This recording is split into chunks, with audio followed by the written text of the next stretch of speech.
The United States has conducted an operation that killed Osama bin Laden, the leader of Al-Qaeda. Operation کا منصوبہ یہ تھا کہ 2 black ہاک ہیلی copters اور 2 چینوک ہیلی copters کا استعمال کیا جائے گا۔ 24 نیوی سیلز کمانڈوز بشمول 6 سیل ٹیم کے اہلکار حصہ لیں گے۔ مشن کا وقت 40 منٹ کا رکھا گیا تھا اور ہدف کو زندہ پکڑنا ترجیح ہوگی، لیکن مسامت کی صورت میں گولی مار دی جائے گی۔ اور 12:30 بجے اسامہ بن لادن مارا گیا، لیکن اب مسئلہ یہ تھا کہ لاش کے ساتھ کیا کیا جائے۔ اسامہ بن لادن کی باڈی کو 24 گھنٹوں کے اندر ہی سمندر میں پھینک دیا۔ لیکن رک جائے، یہاں پر ایک ٹوسٹ ہے۔ ایرانی انٹیلیجنس کے مطابق یہ کہانی سراسر جھوٹی ہے۔ ان کے مطابق اسامہ بن لادن تو گردوں کی بیماری کی وجہ سے 2006 میں ہی چل بسے تھے۔ یہاں پر پھر ایک سوال پیدا ہوتا ہے کہ کون سچا ہے اور کون جھوٹا۔ 2 مئی 2011 رات کے 12 بجے اچانک ایبٹ آباد کی فضا میں ہیلی کاپٹرز کی آوازیں گونجنے لگی۔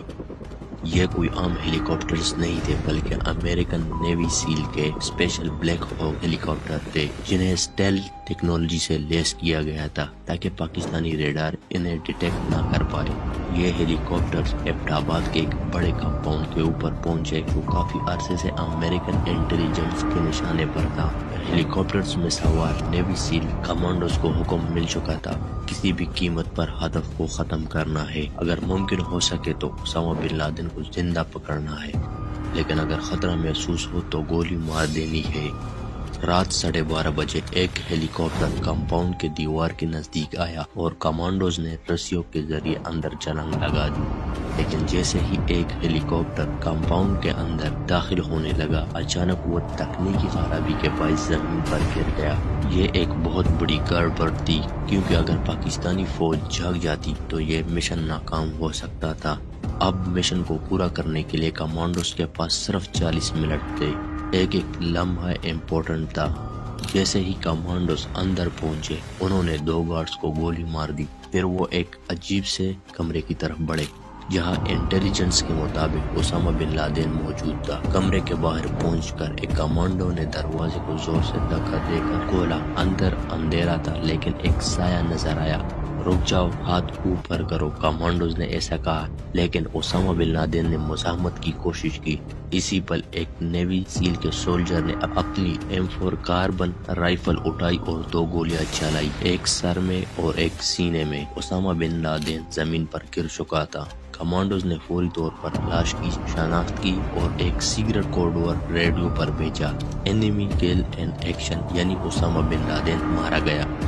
یہ سن کر وائٹ ہاؤس میں بیٹھے صدر اوباما اور ان کی ٹیم نے سکھ کا سانس لیا، جن کا جینا اسامہ بن لادن نے کئی سالوں سے حرام کیا تھا، اور اسامہ بن لادن کی باڈی کو 24 گھنٹوں کے اندر ہی سمندر میں پھینک دیا۔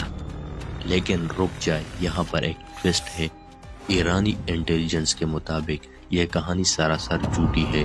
ان کے مطابق اسامہ بن لادن تو گردوں کی بیماری کی وجہ سے 2006 میں ہی چل بسے تھے۔ یہاں پر پھر ایک سوال پیدا ہوتا ہے کہ کون سچا ہے اور کون جھوٹا، اور کیا سچ میں امریکہ نے اسامہ بن لادن کو مارا تھا، اور کیا وجہ تھی کہ اسامہ بن لادن اور امریکہ ایک دوسرے سے اتنی نفرت کرتے تھے؟ کیا سچ میں امریکہ سعودی عرب پر قبضہ کرنا چاہتا تھا، اور آخر کیسے پہنچا امریکہ اسامہ بن لادن تک؟ آئیے ان سوالات کے جوابات ڈھونڈنے کی کوشش کرتے ہیں۔ اسامہ بن لادن اور امریکہ ایک دوسرے سے کیوں اتنا نفرت کرتے تھے؟ اس کے لیے ہمیں اسامہ بن لادن کا بیک گراؤنڈ جاننا بہت ضروری ہے۔ اسامہ بن لادن 1957 میں سعودی عرب کے ایک شہر ریاض میں پیدا ہوئے۔ ان کا خاندان کنسٹرکشن بزنس میں تھا، اور ان کے والد محمد بن لادن سعودی عرب کے امیر ترین اور با اثر افراد میں شامل تھے۔ وہ بہت ہی مذہبی انسان تھے۔ وہ اکثر مذہبی لوگوں کے لیے اپنے گھر میں دعوتیں بھی دیتے تھے، اور یہاں پر اسامہ بن لادن نے کچھ کٹر سوچ رکھنے والوں سے دوستی کر لی۔ ان کی ماں کے مطابق جب اسامہ بن لادن کا داخلہ کنگ عبدالعزیز یونیورسٹی میں ہوا تو وہاں پر ان میں کٹر پن اور بھی زیادہ بڑھ گیا۔ وہاں پر کچھ لوگ ایسے تھے جنہوں نے ان کے اس کٹر پن کو مزید بڑھاوا دیا، اور پھر 1980 کا وہ وقت تھا جب اسامہ بن لادن نے پہلی بار کسی جنگ میں حصہ لیا۔ 1980 میں جب سوویت یونین نے افغانستان پر حملہ کیا تو اسامہ بن لادن نے مجاہدین کے ساتھ شامل ہو کر جنگ میں حصہ لیا، اور شاید یہ بات آپ کو ہضم نہ ہو، لیکن اس وقت امریکہ نے بھی سوویت یونین کے خلاف مجاہدین کی حمایت کی تھی، اور اسامہ بن لادن کو بھی امریکن حمایت حاصل تھی۔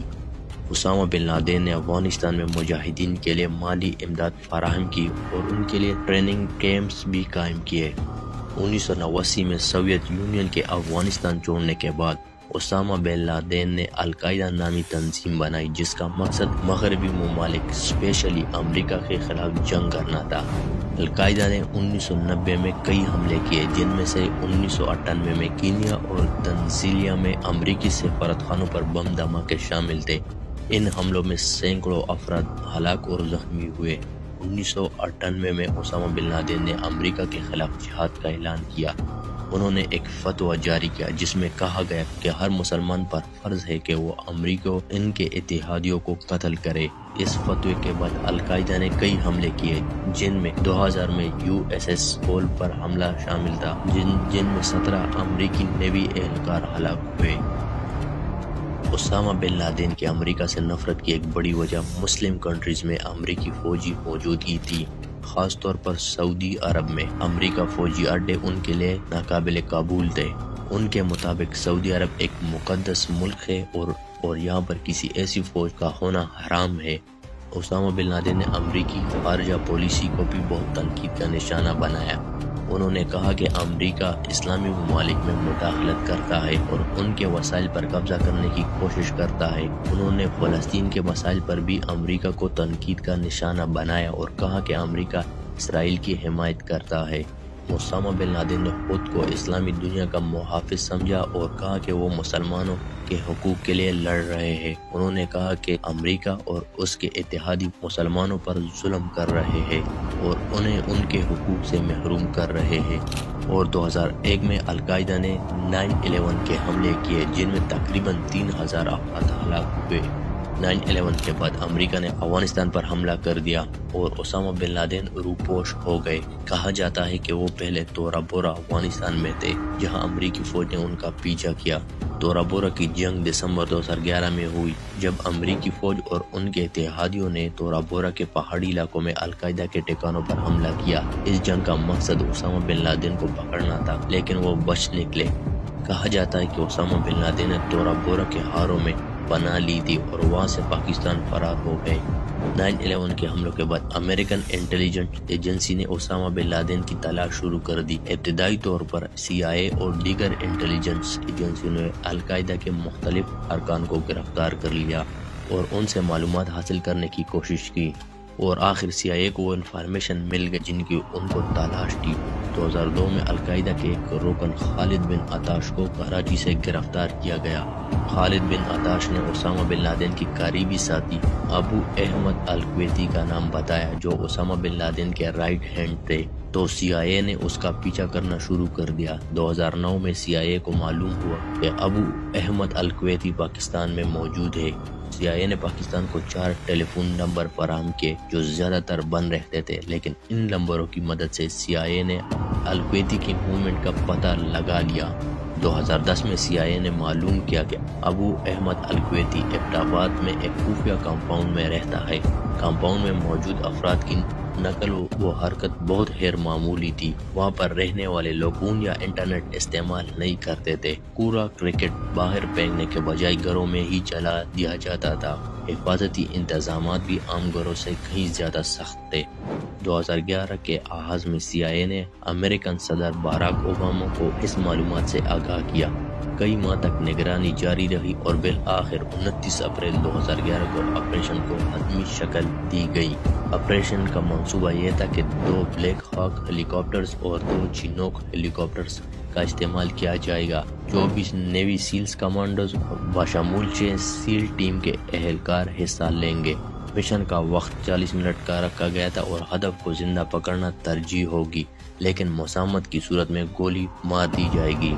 اور 12:30 بجے اسامہ بن لادن مارا گیا، لیکن اب مسئلہ یہ تھا کہ لاش کے ساتھ کیا کیا جائے۔ اس وقت امریکن حکام کے سامنے 2 راستے تھے۔ ایک، لاش کو میڈیا کے سامنے پیش کیا جائے، دوسرا آپشن یہ تھا کہ لاش کو کہیں چھپا دیا جائے۔ بالآخر یہ فیصلہ کیا گیا کہ لاش کو سمندر میں دفنا دیا جائے گا۔ یہ فیصلہ کئی عوامل کو مد نظر رکھتے ہوئے کیا گیا، جن میں اسلامی روایت، سیاسی حساسیت اور ممکنہ سیکیورٹی خطرات شامل تھے۔ مگر آخر سمندر میں ہی کیوں دفنایا گیا؟ اس کے لیے امریکہ نے 3 ریزنز دیے۔ ایک، اسلامی روایت۔ اسلامی روایت کے مطابق میت کو جلد سے جلد دفنانا ضروری ہوتا ہے، عام طور پر 24 گھنٹوں کے اندر۔ امریکہ حکام نے کہا کہ انہوں نے اس روایت کا احترام کرتے ہوئے اسامہ بن لادن کی لاش کو جلد دفنانے کا فیصلہ کیا، لیکن اس پر بھی سوالات اٹھائے گئے۔ کیا یہ واقعی اسلامی روایت کے مطابق تھا؟ کیونکہ سمندر میں دفنانا عام اسلامی طریقہ کار نہیں ہے۔ دوسری وجہ، کوئی ملک لاش لینے کو تیار نہیں تھا۔ امریکی حکام نے دعویٰ کیا کہ انہوں نے سعودی عرب سے رابطہ کیا، جو اسامہ بن لادن کا آبائی ملک تھا، لیکن سعودی عرب حکومت نے لاش لینے سے انکار کر دیا۔ اس کے بعد امریکہ کے پاس کوئی آپشن نہیں بچا۔ تیسری وجہ، قبر کو مزار بننے سے روکنا۔ امریکی حکام کو خدشہ تھا کہ اگر اسامہ بن لادن کی لاش کو زمین میں دفنایا گیا تو ان کے قبر کو جہادی گروپ زیارت کی جگہ بنا سکتے ہیں، اور اس سے دہشت گردی کے نظریات مزید تقویت مل سکتی ہے اور ان کے فالوورز کو ایک نیا مقصد مل سکتا تھا۔ لیکن کیا ہوا کہ یہ فیصلہ حقیقت پر مبنی تھا؟ اور کیا لاش کو چھپانے کا مقصد کچھ اور تھا؟ کچھ ناقدین کا کہنا ہے کہ امریکہ نے لاش کو سمندر میں دفنا کر کے حقیقت کو چھپانے کی کوشش کی۔ ان کے مطابق لاش کو میڈیا کے سامنے پیش کیا جاتا تو اس سے کئی سوالات کے جواب مل سکتے تھے۔ اور کیا ہوا کہ لاش کو امریکہ لے جایا گیا؟ کچھ سازشی نظریات کے مطابق اسامہ بن لادن کی لاش کو خفیہ طور پر امریکہ لے جایا گیا تاکہ ان پر مزید تحقیق کی جا سکے، لیکن امریکی حکام نے ان نظریات کو مسترد کر دیا۔ اور کیا یہ ایک سیاسی فیصلہ تھا؟ ناقدین کا کہنا ہے کہ یہ فیصلہ زیادہ تر سیاسی تھا، تاکہ دنیا کو یہ پیغام دیا جا سکے کہ امریکہ نے اسامہ بن لادن کو ختم کر دیا اور اس کے بعد کوئی اور خطرہ نہیں رہا۔ اور آخر میں، سمندر میں دفنانے کا فیصلہ آج بھی ایک متنازع موضوع ہے۔ کچھ لوگ اسے ایک دانشمندانہ فیصلہ سمجھتے ہیں جو ممکنہ خطرات کو کم کرنے کے لیے کیا گیا تھا، جبکہ دیگر اسے ایک راز چھپانے کی کوشش قرار دیتے ہیں۔ لیکن ایک بات واضح ہے کہ اسامہ بن لادن کی موت اور ان کی لاش کے ساتھ کیا کیا گیا ہمیشہ تاریخ کا ایک اہم اور کنٹروورشل چیپٹر رہے گا۔ آج کے لیے اتنا ہی۔ اگر ویڈیو اچھی لگی تو لائک، شیئر اور سبسکرائب کرنا نہ بھولیں۔